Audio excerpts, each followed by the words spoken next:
Ang hirap naman. Hindi ko maisip ka agad. The craziest thing I did for love?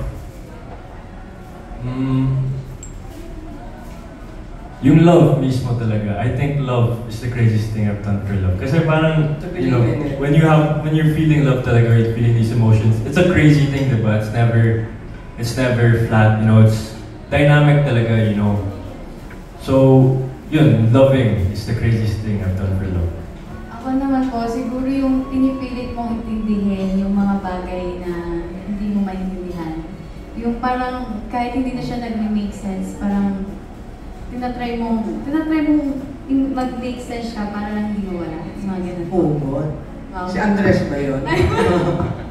For direct, kung i-compare mo sa Bulaklak yung tandem ni Ashes, what flower would it be? Kung beauty pageant question. Siguro puting rose.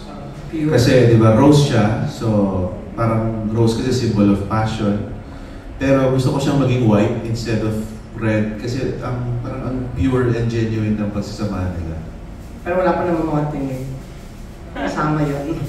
The thorns of the roses. Pwede.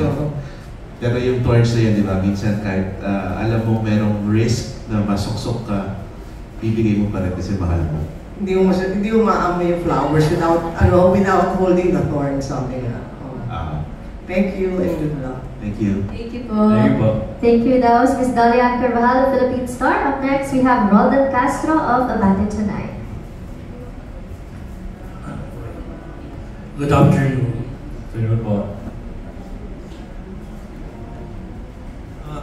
Okay, kanina tinanong kasi si Direk kung anong klaseng bulaklak kayo as love team. Ikaw, Andres, kung isang bulaklak si Astin, ano yun? Kung isang bulaklak si Ash, ang sasabihin ko, ang sabihin ko, white rose din. Dahil, si Ash, you know, yung rose nagsisymbolize yan ng passion, and especially yung white rose, mas sa purity din. So, ang sasabihin ko, white rose dahil, you know, yung passion ni Ash, passionate siya, pure din siya. Okay. Then, yes, Astin, anong reaction mo to? Para di ako maligaw, white rose na lang.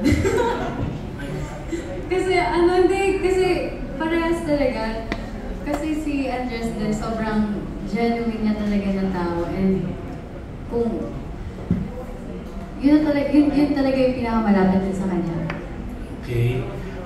Gusto ko lang malaman ang reaction nyo na sinasabi nila, threat daw kayo sa ibang love team, sa mga existing love team sa ibang mga network. Anong reaction nyo doon? Threat. Threat. Di namin naman iniisip na threat kami na ganun kasi in this industry, we're all just, you know, working and we're all doing our own part and we have our own jobs and we just want to, you know, give our best and do our best for the people that support us and that, you know, want us to be there. We want to give it our best for them.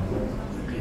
Ako din po, hindi ko po naisip na gano'n, and hindi ko rin siya iniisip. Parang wala akong iniisip na competitor sa showbiz. Parang lahat sila niroot ko kasi naniniwala ako na kung ano yung para sa'yo, kung ano yung para sa kanila, yun yung para sa kanila.